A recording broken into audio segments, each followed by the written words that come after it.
Basta meron. Uy, ano yun?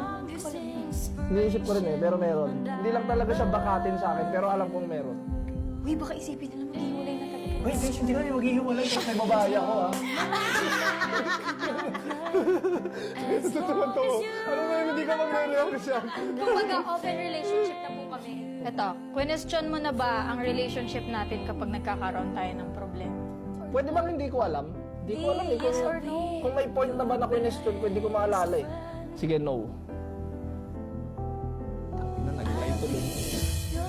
Nag-lie tuloy. Uy, ba't mo kini-question? Hindi ko alam bakit ko question. Kung question ko yun, mahina ako ng mga panahon na yun. Ay baka yung ano may... Kasal. Alala mo yung nag-aaway tayo. Huwag na tayo magkasal. Pa!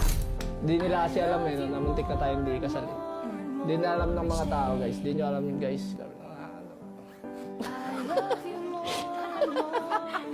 Wala mag-react! At some point in your life, may regret ba na maaga tayong nagkaanak? Ah, hindi. Wala.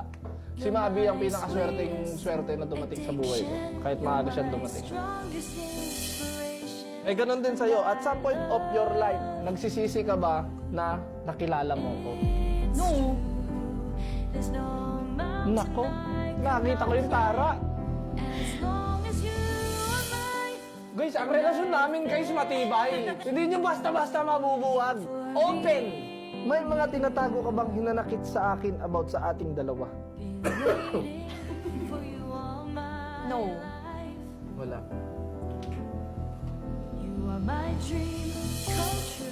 Ah, magaling ah. Ikaw, may tinatago ka bang hinanakit? Sa ating dalawa? Meron? Uy, ano yan? Share mo naman. Maya. Hindi kasi pag ano, di na kasi kami nagtatabi ni Bien, gawa ng dalawa na yung anak namin. So, si Bien, nandoon siya sa crib, katabi niya si Biela, ako. Nandoon ako, parang hinanakit ko sa kanya, parang sobrang nasasanay na siya ng hindi niya ako kasama, hindi niya ako katabi. Sorry na lang. Ibig sabihin, hindi siya natatago. Sinasabi mo sa Clingy kasi to eh, no? Clingy siya. Umiyak ako dyan kay Bien, minsan sa ano, sa kama. Umiyak siya kasi parang simula nung nag-crawl na si Bella nag-crawl na siya, sa lapag na kami natutulog. Hindi, nag-worry lang kasi baka madaganan. Ikaw naman, masyado kang madrama. Sige na, tigil na natin to. Yan na natin. Mga mainit-init. Ang laban mamaya. Ay, namimiss. Third baby, here we go! Eto, naiinggit ka ba sa relasyon ng iba? Yes. Bakit? Siguro sa ano, siguro... Hindi pa iyak na. Hindi!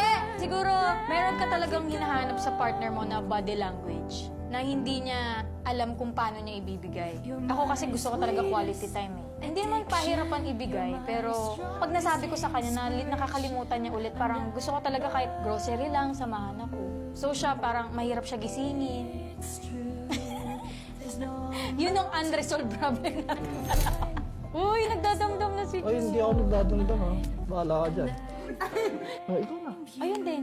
Nainggit ka ba sa relationship ng iba? Oo. Ganun din, same din. Magkaiba kasi kami ng mga love language. Yung mga binibigay ko sa kanya, hindi yun yung hinahanap niya. Yung mga binibigay niya sa akin, hindi yun yung hinahanap ko. Pero, we manage to accept. Kaso nga lang, may hinahanap ka lang din talaga. Ganun talaga. Pero Pero hindi ka na naghanap ng iba. hindi kami naghahanap ng iba. Kumbaga, ginagawa namin ng paraan, ma-i-balance. Eh, ganun naman talaga. Para sa mga nagmamahalan dyan, masasabi mong mahal mo ang isang tao kapag inconvenient na ang lahat ng nangyayari sa inyo. At nag-i-stay ka pa rin dyan. Truth. Yun yun. Kumbaga, yung pagkukulang niya, hindi mo hinahanap sa iba. Yes. Hindi mo siya mahal dahil masaya lang kayo. Mahal mo siya kahit magulo na kayo. Ay, ito. Matagal ko na tong tanong. Kung gugustuhin kong magtrabaho ulit, kunyari mag-apply ulit ako as a flight attendant or basta, papayagan mo ba ako? Wala pa rin akong sagot dyan eh. Parang ayoko kasi na oo. Lamang lang siguro yung ayoko. Pero no. Eh, lamang sa akin yung ano eh, no eh. Ayaw mo talaga. Ayoko talaga. Hindi, mag-US. Yung mga intern sa US. O ayaw niya ako pagtrabahuhin, so magtrabaho ka maigi. Mag-vlog ka. Bakit ayaw mo ako payagan? Wala ka bang tiwala?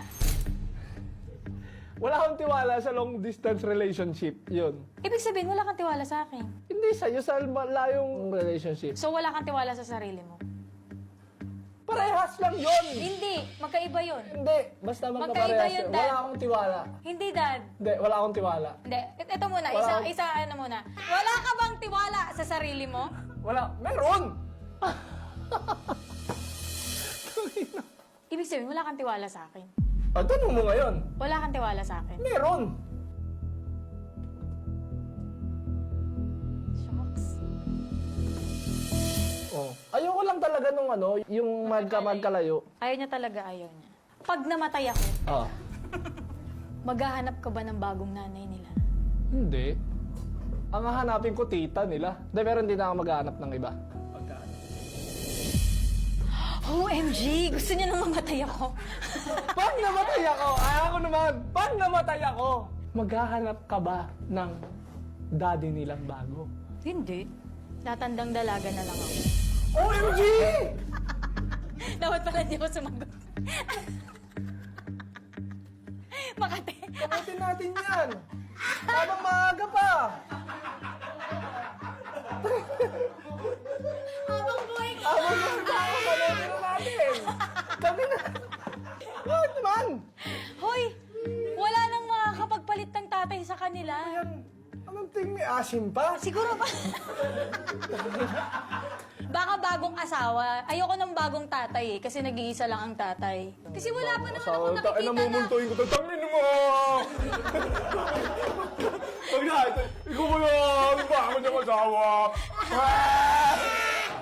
Pag natutulog ko siya, dadagyan ako, tangin na ka! Sumama ka sa akin! Gusto mo na ba akong mamatay? No!